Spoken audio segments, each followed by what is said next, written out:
Big Jeepers Garage. Well, we're ready to begin installing this lift on this Comanche. So I'm going to go ahead and walk you around, show you some of the things I did to prepare for today. Let's go. Okay, first things first, we jacked the truck up, placed the proper stands underneath, removed the front wheels. We've chalked the rear tires so it won't roll and come off the stands while we're working on it. I thought about throwing jack stands under the back, but my second set of stands aren't as heavy, and I don't trust them very much. And the truck stands a little bit of a chance of moving when it's on all stands. All right, then come under here, and we have pre-lubricated all these parts. The bolts here on the other end of the control arms. These shocks were off just a week ago, so I didn't have to spray those up. And we're also going to remove the drive shaft. I don't want it to bind and get in the way when I'm dropping this axle to get these springs out and the new set in. And up here you can see where I installed the drop sway bar links. These were, I put these on temporarily. They didn't do real well. It kind of got in the way of the travel. That's why we're going to go ahead with this, because you hit a bump and it bottoms out on these and I'm going to bend them and break them. So I decided to go ahead and put the lift on. I quit driving it after a while, but these were already installed because I put this 2-inch spacer in and I was going to drive it for the winter, and I just didn't like it. It wasn't what I wanted. So I also sprayed the brake lines and the bolts for them for the mounts, because we're going to drop those down as well. All right, and go to the back of the truck. Okay, back here I basically laid everything out for the front of the truck. I've got the coil springs, I've got the shocks, I've already installed the bushings, and I didn't tighten these, but these are the bar pin eliminator mounts that did not come with the kit. I purchased these. And one thing I will point out, on these bushings on the front shocks, you have to make sure you install these correctly. So there is this little disc, you can see that little protrusion there. Those mount facing each other on the shocks. The bottom one goes up, top one goes down. That way you're fitting this inside the hole in the fender well, or I mean inside the mount. And I also cleared the threads of all the excessive paint that they put on these. They spray them, they spray all the threads too. Here's our, well, I don't need this one. There's our relocators for our brake lines. This is the track bar. And these are the new adjustable control arms, and according to the directions they're supposed to be set at 16¼ inches. I've already set them. That's another thing in the directions. They also tell you what the torque settings are for all these parts as you go through the directions. You should really read all your directions, because you get through these directions and they get all the way to the end and they say do not torque everything all the way down. The control arms, the leaf springs, the shackles, and the track bars. Those should not be torqued down to their torque settings until you get the truck sitting on its weight, or else you will be preloading the suspension. You preload the suspension, things are going to bind up and they're not going to work the way they're supposed to work. But they give you the torque values all the way through without telling you, hey, you should only tighten these so far. So it is a good idea to go ahead and read your instructions. I really don't like to read instructions, but I've read these 2 or 3 times, and then they give you instructions for your track bar that comes with it if you opt for that, and then you also get directions for your control arms if you opt into those, because these also, you can adjust these as well. Yeah, you adjust the preload. Basically what you do is you adjust the preload until you cannot move this. And then there's a set screw right here. They give you the wrench for it, and you tighten it down into there and it's set. But I measured these. I did not even need to adjust them. They're already set at 16¼ inches. And now we're good to go. The rear suspension, I made sure everything was here. I checked my checklist. Isn't that nice? Went over the checklist, figured out that everything was here. I had the proper parts. At least they look to be the proper parts. I'm not going to unbox the shocks or open up the packages. It's just a chance of losing something. So I'm going to leave this all sit back here in the truck until I need it, along with everything else that I'm not using right away. All right. Okay, first things first. We're going to remove this top shock mount. You have to remove the washer fluid bottle that's mounted right here. I already took that out, and we're going to go ahead and get this. This is 9/16.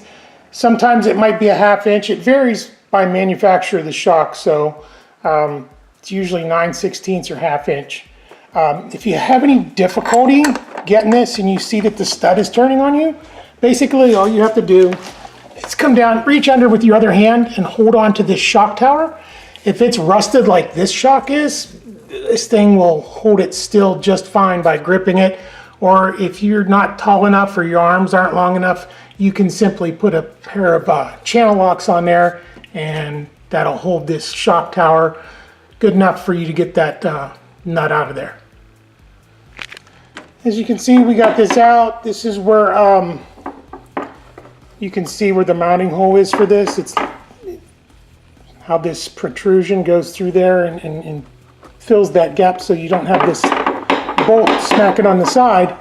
And one little point I want to make is you definitely want to support your axle while you're taking. Once you get that broke loose, you can leave it hang.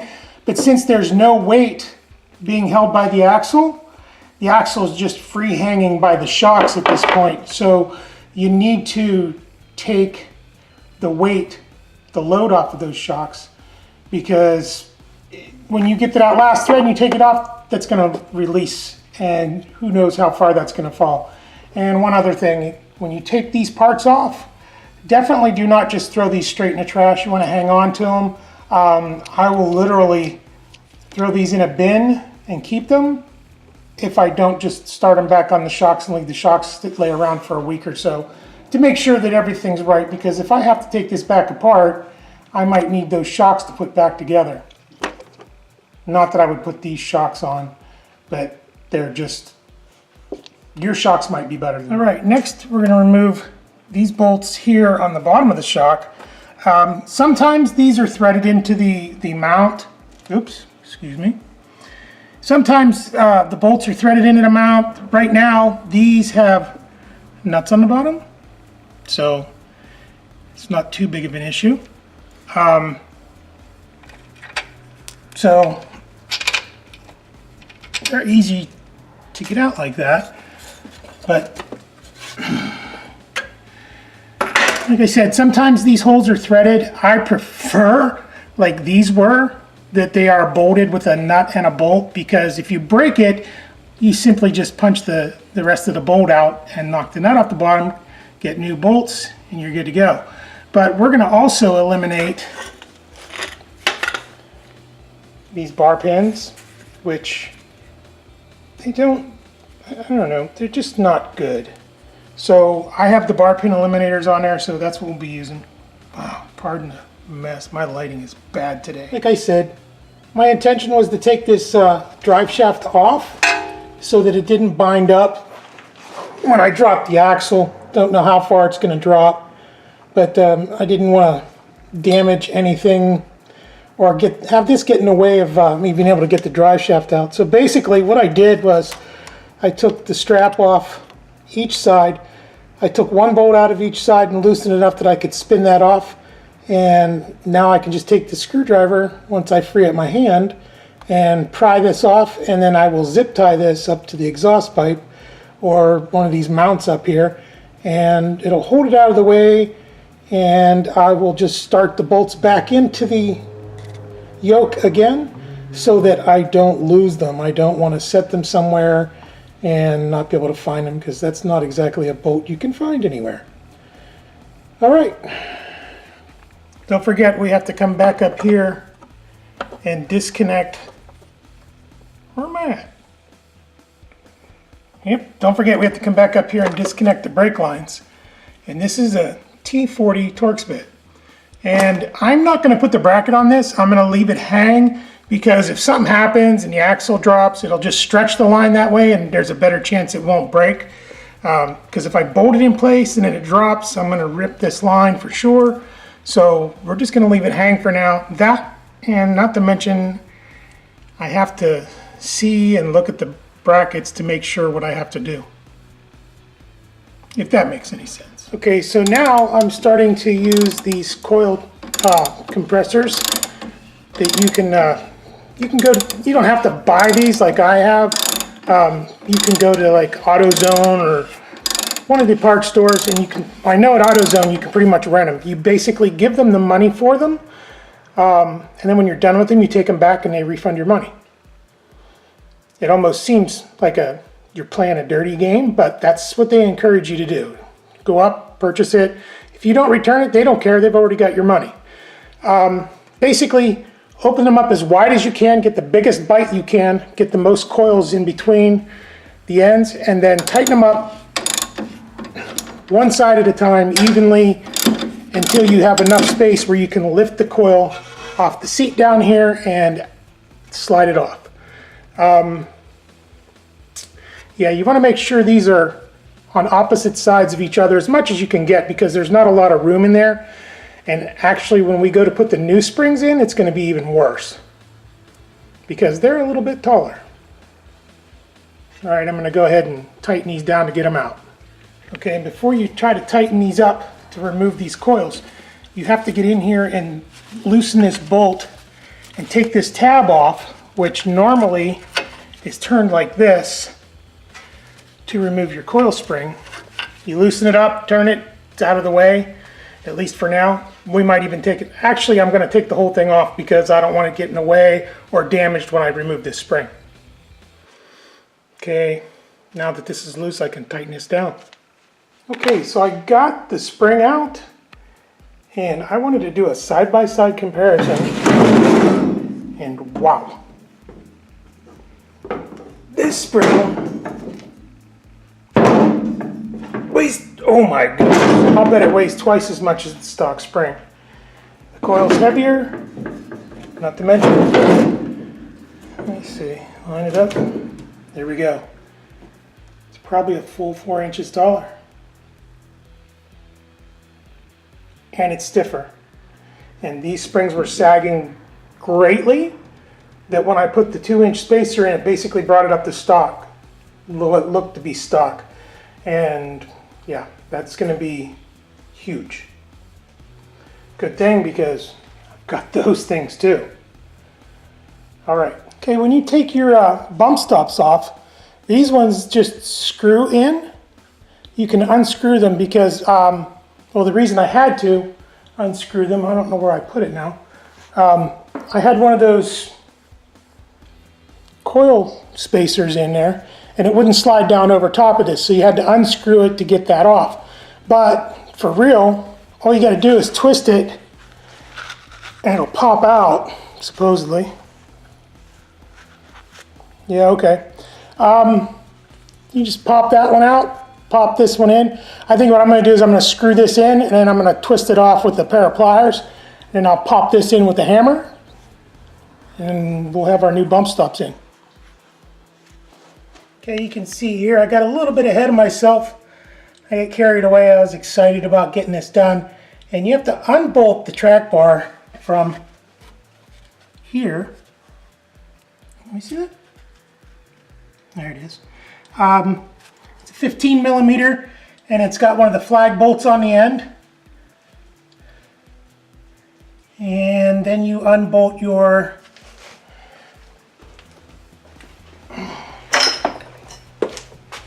control arm, and make sure that when you take the control arm off, you know which way the bolt goes back in, because one goes in one direction, one goes the other direction.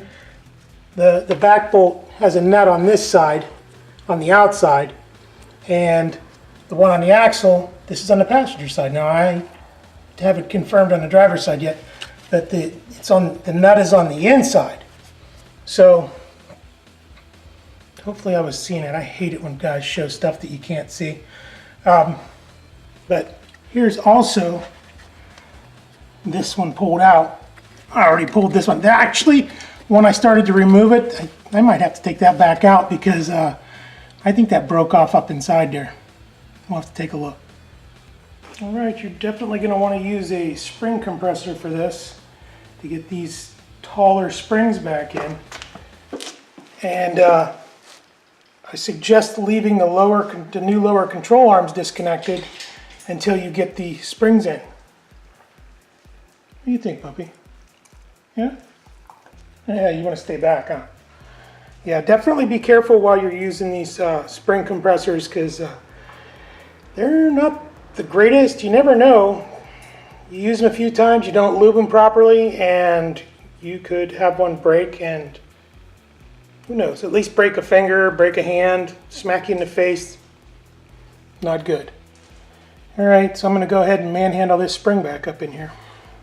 Okay, this one didn't go too bad. It went right back in.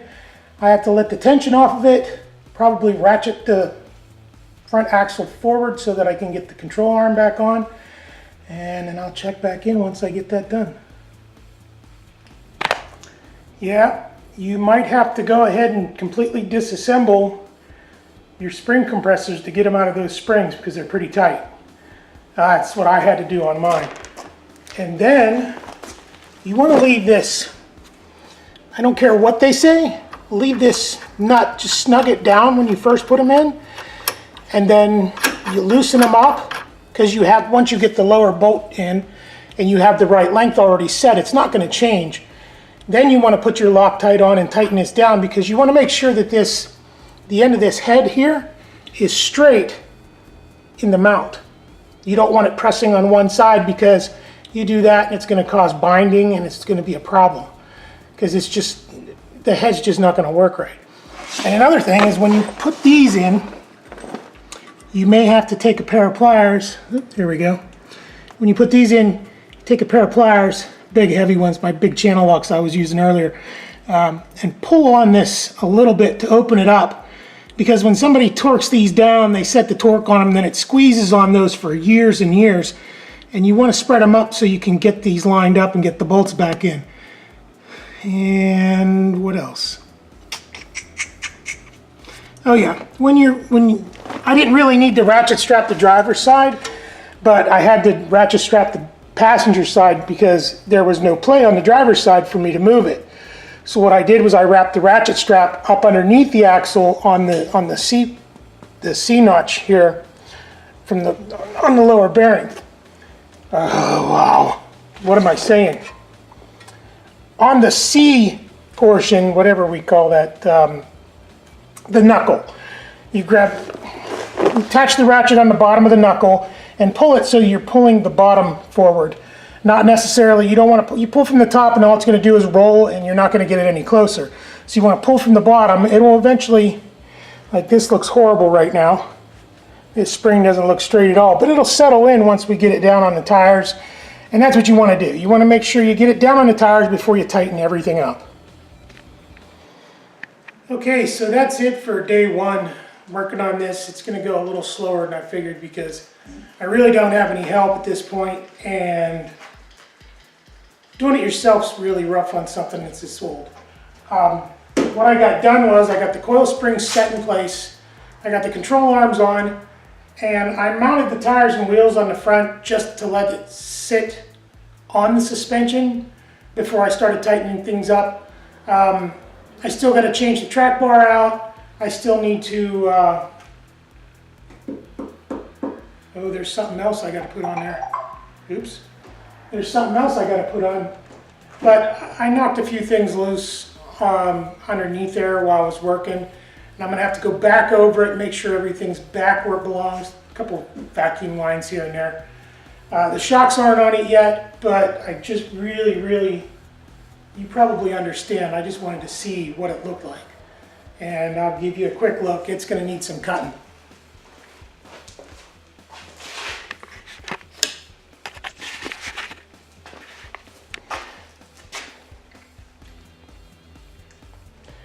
My light. There we go. All right. Look how close that is. Yep. But you get back from a distance, and it looks like it'll be all right. I mean, yeah, I'm cutting it, and the tires don't fit under the fenders, but I think I can get away for a couple months driving it with the tires out like that. And I won't really know how far they stick out until I get that track bar on, because the axle is going to move back and forth until I get the track bar on. But you can see from this to this. All right, like I said, that's day one. We'll move into another video maybe, depending on how much footage I have of this. And this is going to be a couple-parter, just because it's going to take a while.